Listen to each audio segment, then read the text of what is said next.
চীনে কি কারণে ভিসা রিফিউজ হয় বা ভিসা রিজেক্ট হয়? আমরা অনেকেই অলরেডি ইউনিভার্সিটি থেকে পেপারস পেয়ে গেছি, আমাদের জেডাব্লিউ এসে পৌঁছে গেছে, আমরা খুব আর্লি ভিসা করাতে যাব, কিন্তু আমরা জানি না যে কোন বিষয়গুলো সঠিক না থাকলে, কোন বিষয়গুলো আমি অ্যাম্বাসিতে সঠিকভাবে উপস্থাপন না করতে পারলে আমার ভিসাটা রিফিউজ হয়ে যাবে।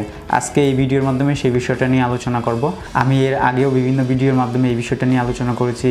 মেইন এবং ইম্পর্ট্যান্ট যে বিষয়টা সেটা হচ্ছে আপনার স্পন্সর বা ব্যাংক স্টেটমেন্ট। যদি এটা প্রপার না থাকে অবশ্যই আপনার ভিসাটা রিফিউজ হবে বা আপনি রিজেক্ট খাবেন। এটা হওয়ার কারণ কি? কারণ আপনি অ্যাজ এ স্টুডেন্ট ওখানে যাচ্ছেন পড়াশোনা করার জন্য, আপনার কোনো কাজ নেই। তো আপনি যে পড়াশোনা করার জন্য যাচ্ছেন, আপনার থাকা, আপনার খাওয়া, আপনার পড়াশোনার খরচ কে বহন করবে, কিভাবে আপনি সেটা পাবেন, এই বিষয়টা যদি আপনি আপনার অ্যাম্বাসিতে ক্লিয়ার করতে না পারেন, অ্যাম্বাসি আপনাকে কখনোই ভিসা দিবে না। মাথায় রাখবেন, যার ব্যাংক স্টেটমেন্ট দেখাচ্ছেন সে যেন ফার্স্ট ব্লাড হয়, যদি একটু দূরের হয় তার সাথে যেন রিলেশনশিপের একটা সার্টিফিকেট থাকে, আপনি যেন প্রপার এক্সপ্লেন করতে পারেন কেন সে আপনাকে এই ফান্ড দিচ্ছে, কেন সে আপনার স্পন্সর হচ্ছে। এই বিষয়গুলো যদি আপনি ক্লিয়ার করতে পারেন আপনি 100% ভিসা পাবেন।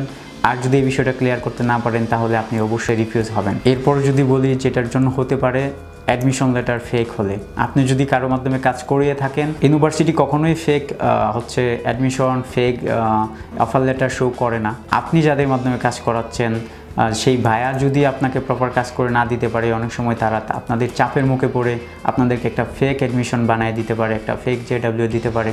তখন কিন্তু সেগুলো নিয়ে আপনি যদি অ্যাম্বাসিতে অ্যাপ্লাই করেন, অ্যাম্বাসিতে যাওয়ার পরে আপনি দেখতে পাবেন যে ওটা ফেক, তারা পাচ্ছে না, দেন আপনার ভিসাটা 100% রিফিউজ হবে। তো এই বিষয়গুলো একটু এনশিওর হয়ে নেবেন। এটা খুব সহজে এনশিওর হওয়ার কোনো অপশান নাই। তারপরেও আপনি ইউনিভার্সিটিতে মেল করে ইউনিভার্সিটি টিচারদের সাথে কানেক্টেড হয়ে চেষ্টা করবেন এই বিষয়টা জেনে নেওয়ার জন্য আসলে আপনাকে দিচ্ছে কিনা এবং যার মাধ্যমে কাজটা করাচ্ছেন সে কতটুকু ট্রাস্টেড পারসন।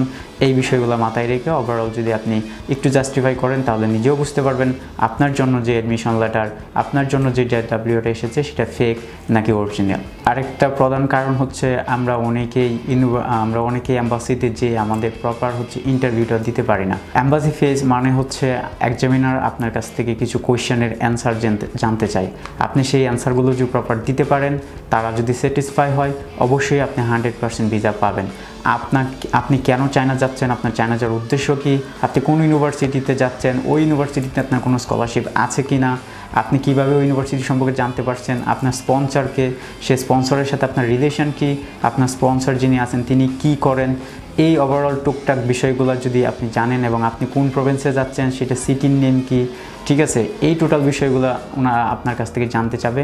আপনি যদি সেগুলো প্রপার অ্যান্সার করতে পারেন অবশ্যই আপনার ভিসা হবে।